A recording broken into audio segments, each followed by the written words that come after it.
Hello दोस्तों, कैसे हैं आप सब। मेरा नाम दीपक है और मैं आप सबका स्वागत करता हूं मेरे चैनल आपका एचआर कंसल्टेंट में। दोस्तों, आज का जो टॉपिक है वो एम्प्लॉय वर्क शेड्यूल को लेके है। तो आज हम लोग एम्प्लॉय वर्क शेड्यूल के बारे में बात करेंगे कि ये बेसिकली क्या होता है, कौन इसको रेगुलेट करता है और ये कैसे बनाया जाता है और कितना हेल्पफुल है। इन सब के बारे में हम डिटेल में बात करेंगे। और ये वीडियो बेसिकली एचआर से रिलेटेड फील्ड में जो लोग काम कर रहे हैं उनके लिए ज़्यादा हेल्पफुल है। वैसे नॉर्मल लोग भी इसको देख सकते हैं, उसमें कोई परेशानी नहीं है। थोड़ा सा आप लोगों का नॉलेज बढ़ जाएगा। तो बस दोस्तों, बिना देरी किए हुए बस शुरू करते हैं। सबसे पहले जान लेते हैं कि एम्प्लॉय वर्क शेड्यूल बेसिकली होता क्या है। ठीक है, और इससे पहले मैं बता दूं, मैंने types of employee work schedule जो है ऑलरेडी बना रखा है उसका वीडियो। उसका लिंक जो है मैं एंड ऑफ द वीडियो डाल दूंगा, तो उसको भी आप लोग जाके देख सकते हैं। ठीक है। तो अब जान लेते हैं कि एम्प्लॉय वर्क शेड्यूल बेसिकली होता क्या है। वर्क शेड्यूल जो रिफर करता है वो number of days per week में जितने भी दिन आप काम करेंगे और जितने भी घंटे आप हर दिन जो काम करेंगे, जो भी एम्प्लॉय किसी कंपनी में जो काम करेगा, जो भी जॉब करेगा, उसको हम वर्क शेड्यूल बोलते हैं। ठीक है, सिंपल टर्म है, सिंपल टर्म में। ठीक है, अगर मैं इसको सिंपलर टर्म में बोलूँ, सिंपल वर्ड्स में अगर पुट करूँ, तो work schedule is the time an employee is expected to be on the job and working. ठीक है। तो नॉर्मल टर्म में इसको समझने के लिए ऐसा है कि वर्क शेड्यूल उसको बोलते हैं जिसमें एक एम्प्लॉय जो है उसको कंपनी में रहना चाहिए, expected to be in the company, अपने जॉब में रहना चाहिए और जितने समय है उतने समय उसको काम करना चाहिए जितना उसको एलोकेट हुआ है। ठीक है। तो ये सिंपल सा एक डेफिनेशन है वर्क शेड्यूल का। ठीक है। तो अगर मैं इसको नॉर्मल समराइज करके बोलूँ तो कोई भी व्यक्ति, ठीक है, जो कंपनी में काम करने लगता है, तो जितने भी दिन वो काम करता है कंपनी में, चाहे वो 6 दिन हो चाहे वो 5 दिन हो, जितने भी घंटे वो काम करता है, ठीक है, वो उसका वर्क शेड्यूल होता है। ठीक है। अब depending on the companies and other respective positions, an employee work schedule may be a 48-hour per week, Monday to Friday schedule, or it can vary on daily, weekly और seasonal basis। यहाँ simple सी बात ये बताई गई है, depending on companies, companies के अनुसार जो है, जिस भी आप कंपनी में काम कर रहे हैं, जिस भी आप इंडस्ट्री में काम कर रहे हैं, उस इंडस्ट्री और उस कंपनी के अनुसार जो है, जिस भी आप पोजीशन में काम कर रहे हैं, कोई जो भी आपकी पोजीशन होगी, उसके बेसिस पे जो है आपको जो वर्क शेड्यूल दिया जाएगा, वो हो सकता है वो स्टैंडर्ड वर्क शेड्यूल हो, मॉर्निंग 9 to 5 हो सकता है वो रोटेशनल हो सकता है वो शिफ्ट बेसिस पे हो। ठीक है, हो सकता है वो नाइट शिफ्ट हो, डिपेंडिंग। ठीक है, हो सकता है वो मंडे से फ्राइडे वर्क शेड्यूल हो, या फिर अलग अलग प्रकार का हो सकता है, या वो वेरी कर सकता है डेली, वीकली या सीजनल बेसिस पे हो सकता है। ठीक है। तो ये बेसिकली जो एम्प्लॉय वर्क शेड्यूल है उसका मेन जो है क्रक्स होता है। और फिर अगला जो है, यहाँ पे एक चीज़ मैं बताना चाहूँगा, ये अधिकतर केसेस में जो है एम्प्लॉयर ही डिसाइड करता है वर्क शेड्यूल को। ठीक है। और इसमें लेबर लॉ का कोई लेना देना नहीं होता, क्योंकि लेबर लॉ इसको रेगुलेट नहीं करता है। ठीक है। ये सिंपल टर्म में समझने की बात ये है कि यहाँ पे जब भी कोई पर्सन जो है कंपनी स्टार्ट करता है, ठीक है, कंपनी उसने खड़ी की है, क्योंकि उसके पास एम्प्लॉयज़ हैं। अब उस एम्प्लॉयज़ को वो कैसे रेगुलेट करता है, कैसे करके उनसे काम लेता है, ठीक है। और हाँ, ये ज़रूर है लेबर लॉ में कि आपको 48 आवर्स जो है वर्क करना है हफ्ते में। तो 48 आवर्स को एम्प्लॉयर कैसे मैनेज करता है अपने वर्कर्स को लेके, वो उसका लुकआउट है। तो उसके बेसिस के हिसाब से जो एचआर टीम है वो वर्क शेड्यूल जो है डिटरमाइन करती है, बनाती है हर एक एम्प्लॉय का। ठीक है।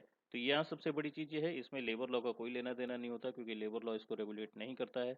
ये कंपनी का जो मालिक है, जो कंपनी है, वही मैनेज करती है एम्प्लॉय वर्क शेड्यूल को। ठीक है। तो होप करता हूँ आप लोगों को एम्प्लॉय वर्क शेड्यूल जो है अच्छे से समझ में आ गया होगा। ठीक है। अब आगे बढ़ते हैं, जानते हैं कि इसको कैसे इम्प्लीमेंट किया जाता है। ठीक है। अब यहाँ पे हम जानेंगे how to create the perfect work schedule for the employee. कोई भी एम्प्लॉय है, ठीक है, उसके रिलेटेड वर्क शेड्यूल जो है कोई भी मैनेजर जो है कैसे बना सकते हैं। ठीक है। तो सबसे पहली बात, अगर किसी मैनेजर के अंडर में कोई बड़ी टीम है, लेट्स से 40 पीपल की टीम है या 50 की है या लेट्स से 10 की है, डिपेंडिंग कि कौन सा मैनेजर कौन सी टीम हैंडल कर रहा है। ठीक है। तो सबसे पहली बात जो है, आपके टीम में जो एम्प्लॉय है, हर एक एम्प्लॉय को आपको जानना बहुत ज़रूरी है। ठीक है, अच्छे से अपने एम्प्लॉय को जाने। ठीक है। और एम्प्लॉय को जानने के साथ साथ मेरा ये मतलब है उसका वर्क शेड्यूल जाने, क्या उसको जो है नॉर्मल शिफ्ट मिली है, क्या उसको रोटेशनल शिफ्ट मिली है, क्या वो नाइट शिफ्ट में आता है। तो ये एक मैनेजर होने के नाते जो है आप लोगों को पता होना चाहिए। तो ये अच्छे से जान लें, ठीक है। सबसे पहली चीज़ ये है, नो योर एम्प्लॉयज़। दूसरा, जैसे ही आप अपने एम्प्लॉयज़ को अच्छे से जान लेते हैं, ठीक है, आपको फिर उसके बाद शिफ्ट जो है बनानी होती है। ये एम्प्लॉयज़ के लिए भी है, मैनेजर्स के लिए भी है, ये एचआर मैनेजर्स के लिए भी है, क्योंकि एचआर मैनेजर जो है वर्क शेड्यूल एम्प्लॉयज़ के लिए बनाएंगे। मैनेजर जो है वर्क शेड्यूल जो है अपने जो उनके अंदर टीम काम कर रही है उनके लिए बनाते हैं। तो ये वीडियो दोनों लोग देख सकते हैं, दोनों के लिए जरूरी। तो यहाँ पे दूसरा जो बात बोला गया है वो ये है कि build shifts around your best employees. ठीक है, जो आपके ट्रस्टवर्दी हैं, जिनको आप जानते हैं, जिनका वर्क शेड्यूल आपको ऑलरेडी पता है। ठीक है, क्योंकि देखिए अगर बड़ी टीम है तो आपको हर एक का तो वर्क शेड्यूल पता नहीं होगा। लेकिन कुछ ऐसे लोग होंगे जिनके साथ आप क्लोजली काम करते हैं, जो आपके साथ काफ़ी क्लोजली मिल के काम करते हैं, तो उनका वर्क शेड्यूल आपको पता होगा।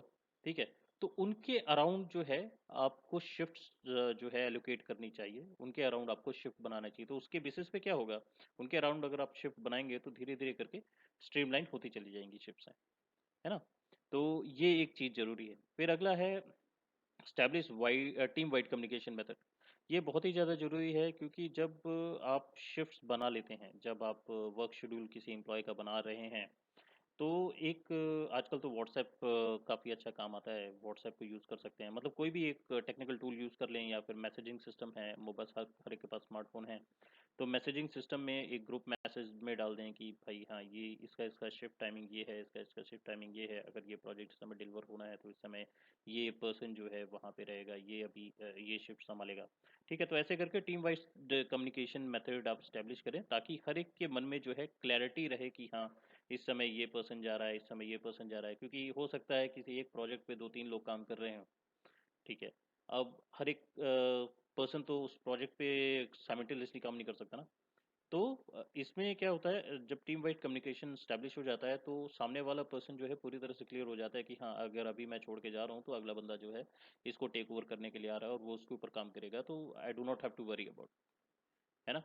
तो ये सिंपल सी चीज़ है। तो इसको आप मैसेजिंग सिस्टम के थ्रू भी यूज़ कर सकते हैं, या फिर अगर आप चाहें तो you can use WhatsApp. WhatsApp team meeting के तौर पे भी यूज़ होता है, तो उसको भी यूज़ कर सकते हैं। तो अलग अलग प्रकार के टूल हैं, उनको आप यूज़ करके जो है एक टीम वाइड कम्युनिकेशन मेथड आप बना सकते हैं। फिर उसके बाद अगला आता है get the schedule out as quickly as possible. ये क्यों इतना ज़्यादा ज़रूरी है, क्योंकि हर एक का काम करने का जो टाइम है वो फिक्स है। ठीक है, अलग अलग है, सॉरी, फिक्स भी हो सकता है, अलग अलग भी हो सकता है। तो इसलिए जब भी आप कोई भी शेड्यूल बनाते हैं, वर्क शेड्यूल बनाते हैं किसी भी एम्प्लॉय का, अपने एम्प्लॉयज़ का, तो उसको ध्यान में रखते हुए आपको पूरी तरह से पॉइंट्स को जॉट डाउन करना है, कौन किस समय आएगा, कौन किसको किस समय की शिफ्ट देनी है। उसके बेसिस के हिसाब से ना आपको ये सब शेड्यूल करके then you have to put it out there. ठीक है, तो क्विक जितनी जल्दी हो सकता है बना के जो है आप टीम वाइड जो कम्युनिकेशन सिस्टम है उस पर डाल दें कि ये इस समय आएगा, ये इस समय आएगा, ये इस समय आएगा। इससे क्या रहेगा कि जो आपके अंदर जो टीम है ना, उसमें क्लैरिटी आ जाएगी कि हाँ ठीक है, इस समय ये हैंडल करेगा, इस समय ये हैंडल करेगा। ठीक है, तो ये एक बहुत ही ज़्यादा ज़रूरी चीज़ है। उसके बाद अगली चीज़ जो बहुत सारे लोग जो है मिस कर देते हैं वो है कि always find a substitute candidate. अब always find a substitute employ, कि कई हो सकता है जिस भी एम्प्लॉय को आपने जो है एक पर्टिकुलर वर्क शेड्यूल असाइन किया है, उस वर्क शेड्यूल में हो सकता है वो ना आ पाए, उस पर्टिकुलर शिफ्ट में हो सकता है वो ना आ पाए। कोई भी इमरजेंसी हो सकती है, तबीयत खराब हो सकती है, कोई और कारण हो सकता है। तो उस केस में क्या होना चाहिए, उस केस में आपका काम तो नहीं हैम्पर होना चाहिए। तो काम हैम्पर ना हो, इसलिए आपको दूसरे पर्सन को जो है ऑलरेडी इंटीमेट करके रखना चाहिए कि देखो, अगर ये पर्सन शो अप नहीं करता है, इस शिफ्ट में नहीं आता है, देन उस केस में जो है आप दूसरे वाले पर्सन को जो है सब्स्टिट्यूट को आप ला सकते हैं, और उससे जो है आप वो काम ले सकते हैं। और फिर लास्ट में आता है क्रिएट एन अवेलेबिलिटी चार्ट। अब ये जो है मैनेजर्स के लिए या फिर एचआर मैनेजर के लिए जो अपनी एम्प्लॉयज़ के लिए बनाएंगे, उनके लिए ज़्यादा ज़रूरी है। तो ये एक अवेलेबिलिटी चार्ट बना के रखें, ताकि आप लोगों के पास एक पर्टिकुलर शीट हो जिसमें सारे एम्प्लॉयज़ का अवेलेबिलिटी लिखा हुआ हो, सारे एम्प्लॉयज़ के बारे में आइडिया हो कि ये इस समय आ रहा है, ये इस समय आ रहा है, ये इस समय आ रहा है। ठीक है, तो आपके दिमाग में कम्युनिकेशन कन्फ्यूजन नहीं होना चाहिए। तो वो सारी चीज़ें जो है आप एक अवेलेबिलिटी चार्ट में बना के रखें। और अवेलेबिलिटी चार्ट को बनाने के लिए सबसे अच्छा तरीका जो है आजकल MS वर्ड है उसको यूज़ कर सकते हैं, माइक्रोसॉफ्ट एक्सेल है उसको यूज़ किया जा सकता है। और आजकल जो है फ्री डॉक्स भी मिल रहे हैं, जैसे गूगल डॉक है उसमें भी आप लोग क्रिएट कर सकते हैं। तो ये बहुत सारी चीज़ें इनका उपयोग करें और इसमें जो है आप एक अवेलेबिलिटी चार्ट बना सकते हैं। तो ये तो थे दोस्तों प्रॉपर तरीका वर्क शेड्यूल को इम्प्लीमेंट करने का, कि कैसे आप एक वर्क शेड्यूल एम्प्लॉयज़ के लिए बना सकते हैं और उसको इम्प्लीमेंट कर सकते हैं। ठीक है, इसमें कुछ चीज़ें मैं ज़रूर बताना चाहूँगा जिसको आप ज़रूर याद रखें, कि अगर किसी एम्प्लॉय को छुट्टी लेनी है, टाइम ऑफ चाहिए, ठीक है, तो उसको टाइम ऑफ की रिक्वेस्ट ज़रूर दें। ऐसा नहीं कि उसको काम में धकेलें, नहीं तुमको आना ही है, नहीं तुम नहीं ले सकते टाइम ऑफ, ऐसा नहीं होना चाहिए। तो उनकी भी जो रिक्वेस्ट है ना, उनको भी मद्देनज़र ज़रूर रखें और ध्यान रखें कि उनको कब टाइम ऑफ चाहिए, और उनका वर्क प्रेफ़रेंस भी ज़रूर देख लें कि उनको कहाँ पे जो है, उनके पास कहीं ज़्यादा वर्कलोड तो नहीं है क्या, जो काम आप देने जा रहे हैं, जिस शिफ्ट में आप देने जा रहे हैं, क्या वो कर पाएगा? ज़रूरत से ज़्यादा काम तो नहीं है उसके पास। तो ये सारी चीज़ें जो है प्रॉपर देख लें। तो इसलिए मैंने ये नोट में लिखा है, respect work preference and time of request of your employee before you know giving them the work schedule for the particular day. ठीक है? तो दैट्स इट दोस्तों, इतना ही था आज के लिए। आशा करता हूँ आप लोगों को आज का वीडियो पसंद आया होगा। अगर पसंद आया है तो लाइक ज़रूर कीजिएगा, अपने ज़्यादा से ज़्यादा दोस्तों के साथ शेयर कीजिए और सब्सक्राइब करना मत भूलिए मेरे चैनल को। मैं ऐसे ही नए नए कंटेंट जो है आप लोगों के लिए लेके आता रहूँगा। और मैं मिलता हूँ आप लोगों से अगले वीडियो में, तब तक अपना ख्याल रखें। धन्यवाद।